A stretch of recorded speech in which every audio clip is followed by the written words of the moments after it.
The knock came at exactly midnight, sharp and deliberate, splitting the silence of the small apartment like a crack through frozen glass. The single father had already turned off the lights, already accepted that another year would begin without warmth or witnesses, when that sound forced his heart to remember how to race. Earlier that day, daylight had crept through the thin curtains of his living room, revealing the quiet truth of his life. The paint on the walls was tired, the couch sagged in the middle, and a small pair of sneakers rested near the door, placed carefully side by side as if their owner might return at any moment.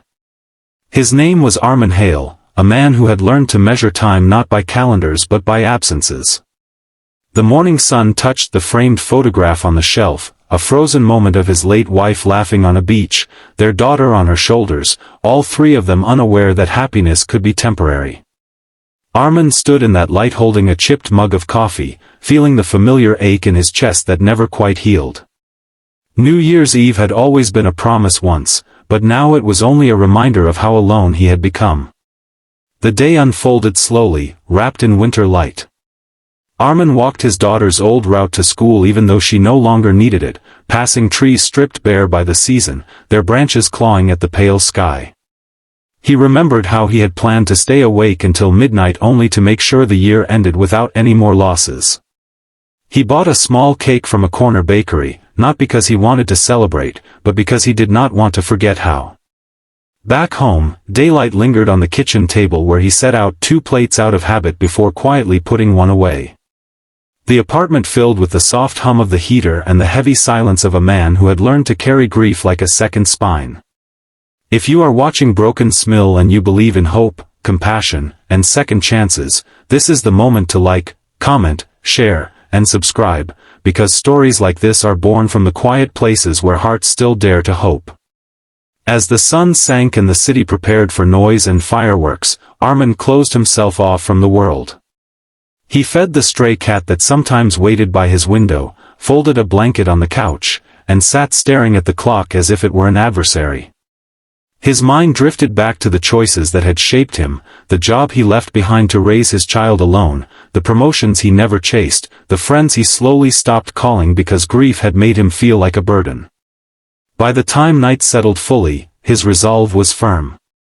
He would let the year change without him. He would sleep through it. Then came the knock. When Armin opened the door, the hallway light spilled over a woman who did not belong to his world. Even without knowing her name yet, he felt the gravity she carried. She was composed, dressed in a tailored coat, her presence controlled and purposeful, but her eyes held something unsettled.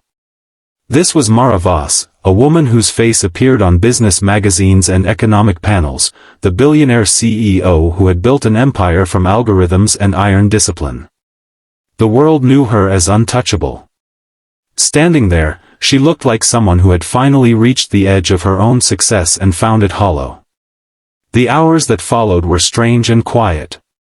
Fireworks bloomed unseen outside as they sat across from each other, the clock ticking past midnight. By morning, daylight returned, softer this time, revealing the exhaustion beneath Mara's polished exterior and the guarded hope in Armin's eyes. As the sun rose, so did questions neither of them had planned to ask. Mara had not come by accident. She had been searching for something she could not buy, something tied to a past decision she had buried beneath quarterly reports and public victories. The next day unfolded in winter daylight as they walked through a nearby park, frost glittering on the grass. Armin listened as Mara's story unfolded in fragments. Years ago, before wealth and headlines, she had loved a man who believed in quiet lives and handwritten notes. She had chosen ambition over intimacy, power over presence, and by the time she realized what she had lost, the door had closed. That man had been Armin's older brother, a gentle soul who had helped him through his darkest years and who had passed away suddenly, leaving behind unanswered letters and unfinished apologies. Mara had found Armin through a name in a hospital record, through guilt that had refused to stay silent. Daylight revealed truths that midnight had only hinted at. Armin felt anger rise and fall like a tide. He walked her through the modest routines of his life, the grocery store where the cashier knew his name, the playground where he once pushed a swing with trembling hands after the funeral. Mara watched, absorbing the simplicity she had long dismissed.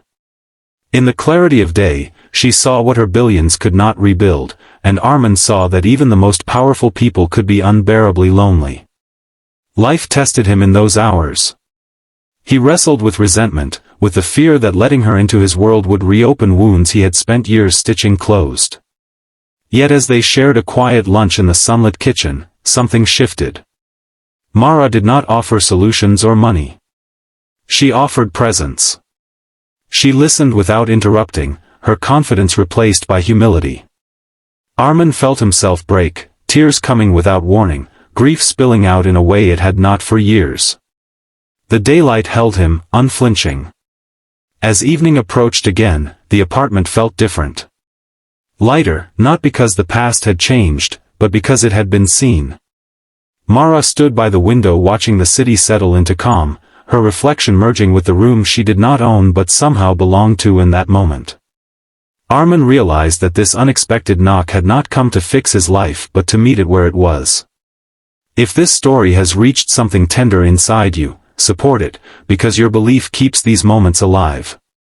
Before the final minutes passed, Armin asked the viewers quietly to comment, to share their own stories of loss and unexpected connection, because healing often begins when silence is broken. The last light of the day faded, leaving the apartment wrapped in a gentle glow. Armin stood at the window, the city breathing below, feeling something unfamiliar settle in his chest. It was not love yet, and it was not forgiveness complete, but it was possibility. Mara prepared to leave, her world waiting beyond the door, but she did so changed, carrying a humility she had never allowed herself before. Armin closed the door softly after her, not with finality, but with intention. In the stillness that followed, Armin returned to the shelf and straightened the photograph. He whispered gratitude to the past and turned toward the future, aware that even the loneliest plans could be rewritten by a single moment of courage. The new year had arrived not with fireworks, but with truth, and in that truth, he found the strength to believe again.